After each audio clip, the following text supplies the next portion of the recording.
I was thinking about this earlier, Charles. I'm not sure how we could audit this, but we might be the all-time movie parody champions just in terms of the sheer quantity of movie parodies we've thought of. How are you doing, Charles?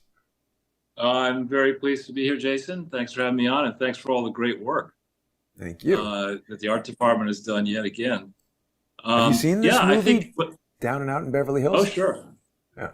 sure. We're all going to live it if Kamala wins. We're all going to be down and out in America. But you know, I like to open a little bit with me being mad, and I'm mad at the preposterous bullshit that is being spun out of the mainstream media, whether it's the Washington Post, the three networks, and even some on cable news.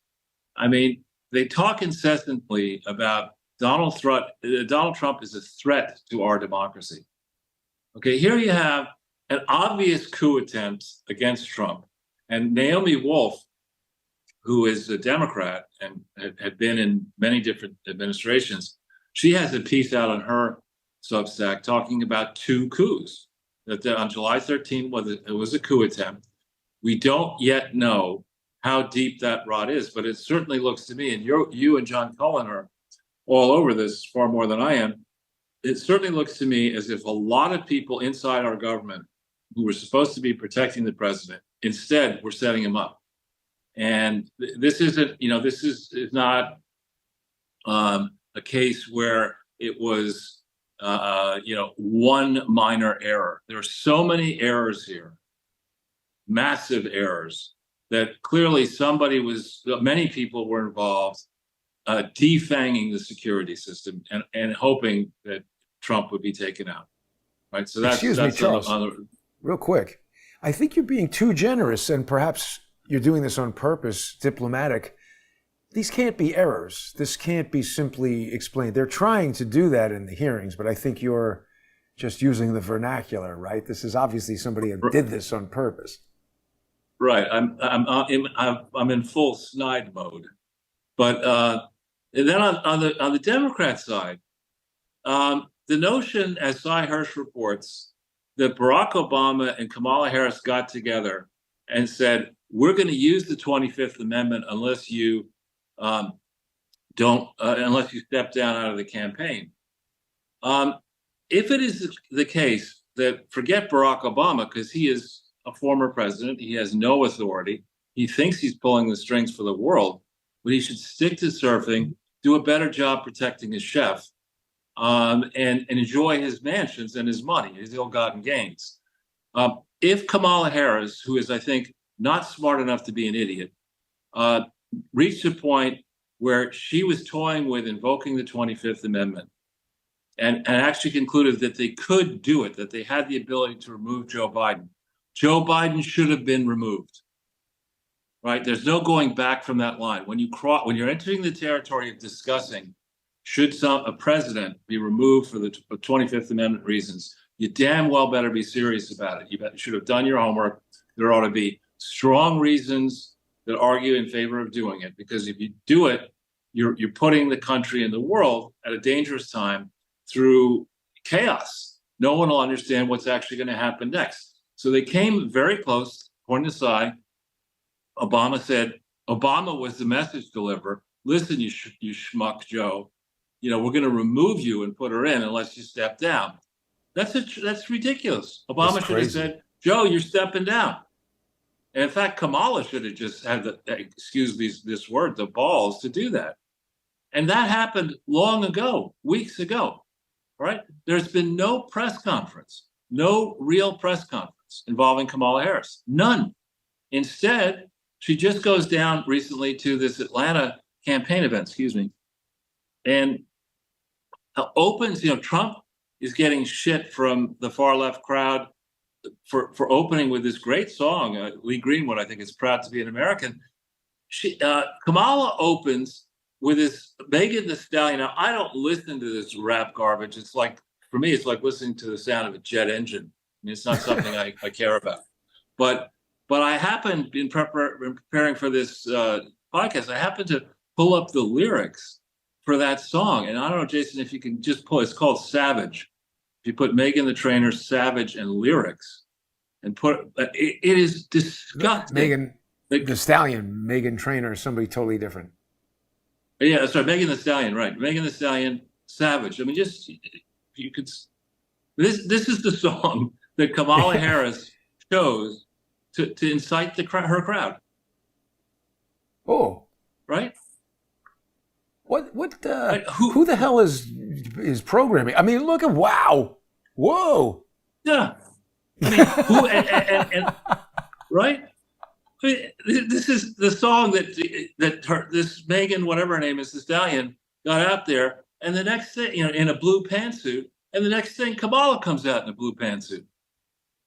Wow. So somebody running this is saying, this is a good idea. Let's, Trump has proud to be American. Let's have Savage, and let's simultaneously have that idiot Hillary Clinton and others go around the media complex and say that Republicans are weird. This isn't weird. This is savage. This is disgusting. This is not what you want, women to emulate. You don't want to. I don't think you want. I'm not a prude or anything, but it's just a disgusting set of choices. Meanwhile, Kamala has yet to hold a press conference. She's been on RuPaul's Drag Queen Runway or whatever it's called, but for 10 days, drag race, she hasn't had a press conference. I mean, and you're telling me that we should celebrate this person? Meanwhile, Willie Brown, who was her married lover, and now that stuff happens. Again, I'm not a prude, but let's draw a contrast in California between Harvey Weinstein and Kamala Harris. Okay, Harvey Weinstein availed himself of the casting couch in a repulsive and gross way, raping people, right? Why, so casting couches, raping people on a casting couch, obviously bad.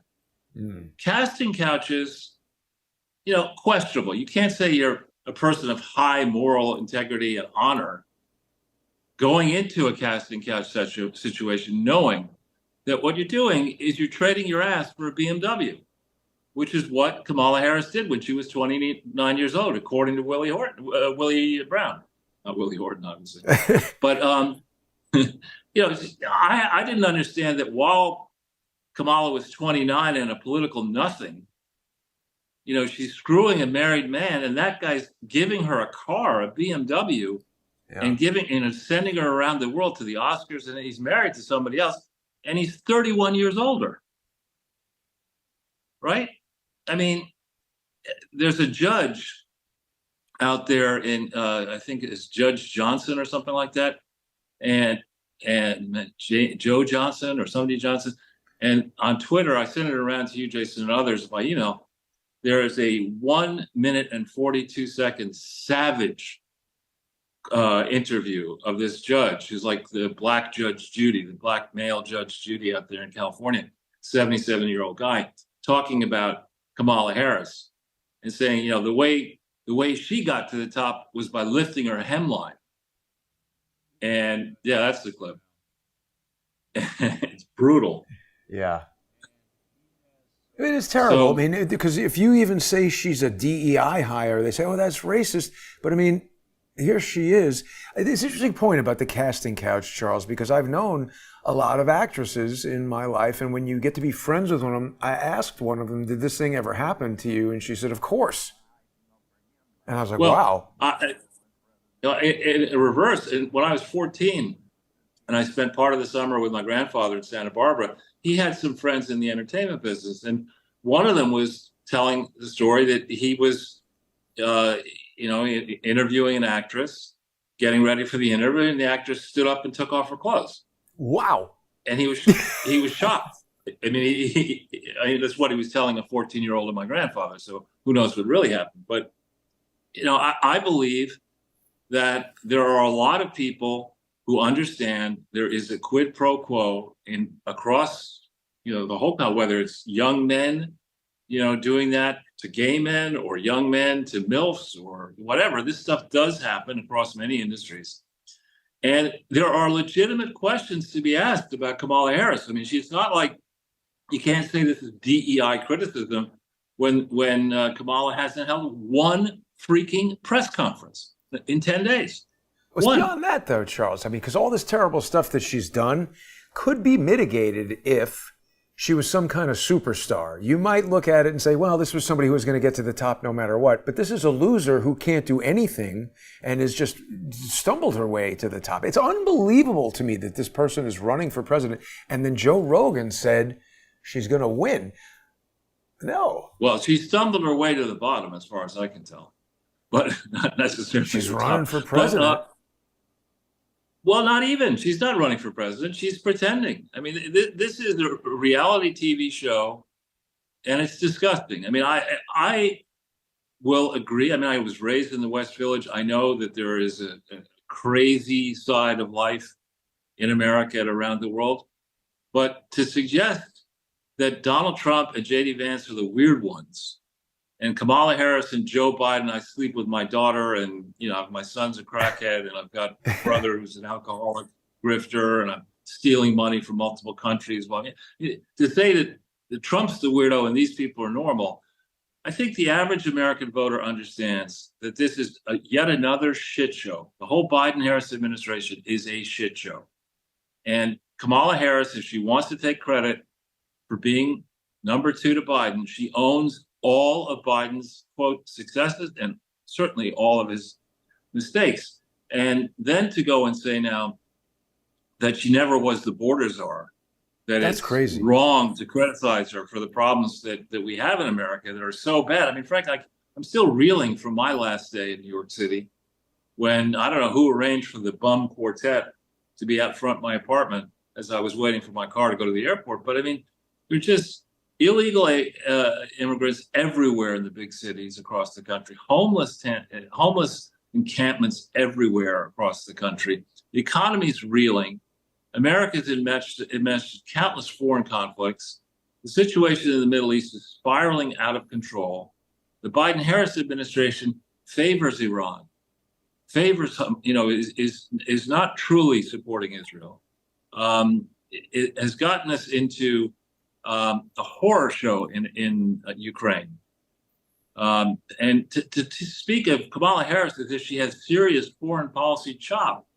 I mean, she's the person who instigated Russia's incursion into Ukraine. She single-handedly did that at the Munich Security Conference, right? She owns this Ukraine mess. She owns the mess on the southern border. You can't say she's done nothing, Charles, right?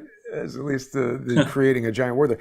I don't know if you caught this omission in the New York Times, Charles. They've got this article from last week about who's running for president. Obviously, Kamala Harris, Donald Trump, the independents. Then they're showing who's dropped out. But in the not running section, they have not included you. You're not running. No, definitely not. I'm running as far away from us. But is Kennedy in there? Yeah, he's in the independent section. I don't think he's going to win. Well, let's talk a little bit about this this National Association of Black Journalists conference, where I think hilarious. Trump, it was a mic drop. They were laughing, with him. They were laughing at the interviewer. Trump ruled that room. It was great. Well, again, Trump is, first of all, he's a towering celebrity. He's not just he's not like Taylor Swift in a mini dress. I mean, this is the guy who has been on the global celebrity platform for decades. Right? He's very comfortable in any possible setting. And he's got gravitas now. Right? He actually has true gravitas. He's been a success in many different guises. And he's up against a bunch of lightweights. And on the facts, I mean, that phrase, facts are stubborn things, from Francis Bacon, from John Adams, actually. Facts are stubborn things comes from John Adams in a trial where he was defending British soldiers who had killed Crispus Attucks and other people in Massachusetts. And it's quite an interesting trial transcript in history, but facts are stubborn things. In the end, they come out. And under Donald Trump, Blacks, non-college graduates, women, Hispanics did really well economically. Small businesses were created, jobs were created, salaries went up. people who hadn't done well on the plantation, the Democrat and Rhino plantation, suddenly did very, very well under Trump. And I think people understand that right now in America, it's horrible, absolutely horrible. To give you an idea, just as an unusual contrast, but I went out recently for dinner in New York City and spent about $350 for two people. I was just last night at dinner with six people in one of the most expensive restaurants in the country where I am. And I spent less than that to have a better meal for six people. Wow. Right? So, people understand it's tough to find a real job. That when you get a job, gone are the days when I got out of business school 44 years ago. If there was a realistic expectation that if you got a job on Wall Street, you would keep it long enough to get a pension, and you could work for decades. That construct that you should really work hard when you're young, so that you get into a place where you've got a job, you've got accomplishments, where it's worthwhile for the business to keep you. That is out the freaking window. Not just under Biden. It's been a process long in coming, but people do not have job security in the private sector anywhere. The only place they think they have it is in the public sector, and they abuse it there. And the average person understands that. The average person understands that, I'm not going to be graphic, that the only job that Kamala Harris ever performed is one that it's illegal to perform for money. Are you there? Yeah, I'm bringing up the Hawk Tua girl. I like to turn down the volume when I'm typing. Yeah, I just didn't know, because we had problems with the internet the last transit, and I just didn't know it. But so, and then Trump does. I mean, this person thought there was a gotcha moment at the conference and said, do you think why is it reasonable to accuse Kamala Harris of being a DEI hire? And Trump then says, well, I wasn't aware that she was black. It was hilarious. Which is hilarious, particularly when you pull up all these clips that are still there of her bragging she's the first Indian American this, the first Indian American that. Her birth certificate does not say black. I mean, and she's appropriating this upbringing. I mean, her parents were highly educated. I'm not saying black people are not highly educated, but her parents were highly educated. Father is a distinguished economist, professor at Stanford for a time. Mother was a distinguished doctor. She grew up a child of divorce. She had to move from California to Canada with her mother, but she certainly is not somebody who grew up naturally with a Southern black accent. And like Hillary, she goes down to the South and she starts using black slang and a fake voice. And that's, honestly, it's offensive to all cultures. If I started walking around and talking black jive, that might work, think Charles. You should try that. You never know. Right. I don't know if you can see this on the phone, but this is amazing. So Laura has posted this. I mean, she's just like a Twitter superhero. It's amazing. She's saying Twitter, this is 2 minutes ago, they originally community noted her post about Kamala Harris and how she isn't black. Now that Laura has proven that Kamala is lying about being black by posting her own birth certificate, which she obtained and also sent to President Trump, the note has been removed. She's overcome community notes. Laura is fantastic. People who have an issue with Laura better go deal with themselves. That's amazing. Yeah. Make Laura Loomer head of the FBI. Exactly. Honestly, that would be an excellent idea. Job. They'd get a lot more done. Yeah. But again, nobody cares when you've got a life-threatening medical condition and a chance of saving your life. The first question you ask is generally not, is this person Hispanic American? You're asking, is this the best person out there that I can get to perform the operation, right? Similarly, if you're putting together an Olympic team, ordinarily, you don't say in basketball, well, let's make sure that we have one Asian, one white person from Appalachia, let's construct the team so it's representative of the population. No, you want the best athletes out there. You want to win. And it's very clear that Democrats don't play that game. They're not selecting their winners. And over here in France, I mean, it's just fantastic. There is some higher power. The swimmer, is made to swim in the Seine, and then he's like mega Wayne's World hurl. I mean, this is like it's a new sport in the Summer Olympics. Hurling, not curling. But this is like the worst Olympics ever, Charles. You got people puking in the Seine, Satanist, inversions of the Last Supper. This is crazy. Why are they making people swim in the Seine? Yeah, I mean, I remember actually the Seine is kind of like the Thames was in London. And I remember in 1978, I was staying with a friend who was into rowing, and I wasn't particularly into rowing. But this guy said, well, let's get a bunch of people and we'll get one of these things, a scull or whatever you call them, shell. We'll row on the Thames. Mm-hmm. So rowing in the Thames, there's garbage floating by. I thought I saw a human body. I may have been, right? It was revolting. It was like swimming in a toilet bowl. Not that I've ever done that, but I mean, this is the people in charge of the Olympics.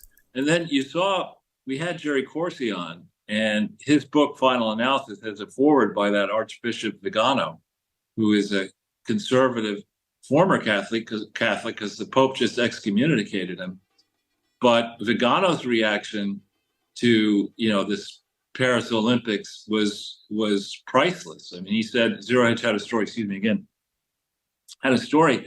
that Vigano said it's not surprising that we'd have satanic influences at the Olympics. After all, France used to be a Catholic country, and maybe it still is, and the Pope is beset with satanic influences, if not overcome by them. And by the way, he then said that Macron has been pretending for years that he's married to a woman when he's married to a man. This is what Vigano said. And then he went further and said, that's not surprising because Barack Obama has been doing the same thing. So, I mean, if you thought this was a slow news summer, and there's so much news coming from so many different directions, but Trump is right, and others who've been talking about this are right. We're looking at a contest between good and evil, right? We're not celebrating historic firsts because the press secretary is a Haitian lesbian. I mean, that doesn't matter. Is America falling apart? Are our institutions crumbling? Is the economy crumbling? Are we facing a financial collapse? Are we facing military defeat in the various theaters that we're now involved in? I think the answer is yes, under this hapless moron, who, by the way, Biden has also disappeared. When was the last time he gave a serious press conference? No, he didn't. He was standing. People say he looked too tall. Now, Charles, we only have about a minute left before we're going to complete the show in the First Amendment Forum. People are going to be able to join us for that on odyssey.com/@crowdsourcethetruth, crowdsourcethetruth.substack.com, and subscribestar.com, and patreon.com/crowdsourcethetruth. This is a hilarious quote, Charles. Did Obama or Macron clap back? Did they slam Bishop? Because people are clapping back and slamming people, Yeah, I don't think so. Oh, it's weird. But it is weird. And once we get through this summer and we begin the campaign in earnest, folks need to study the facts on the ground and vote. If they embrace Kamala Harris and Megan Thee Stallion and these nutcases of Pete Buttigieg and others who are manifestly incompetent, manifestly, Biden made a point of saying, I'm selecting Kamala because she's a black woman. I'm selecting this Supreme Court justice because she's a black woman. And he's the one out there making it plain that decisions on hiring and promotion and firing are a function of your DNA. Doesn't that make her a DEI hire by? That's the de facto DEI hire if he says we need a black person to do this job, isn't it? Black woman. That's a DEI, of course it is. Right? It's a DUMB. It's ridiculous. Yeah. All right. Well, with that, Charles, we're going to continue the conversation in the First Amendment Forum. Stay with us, everybody. We'll be back in just 5 minutes. We got a lot more to talk about. And thanks to everybody who's sponsoring the show. We'll be right back.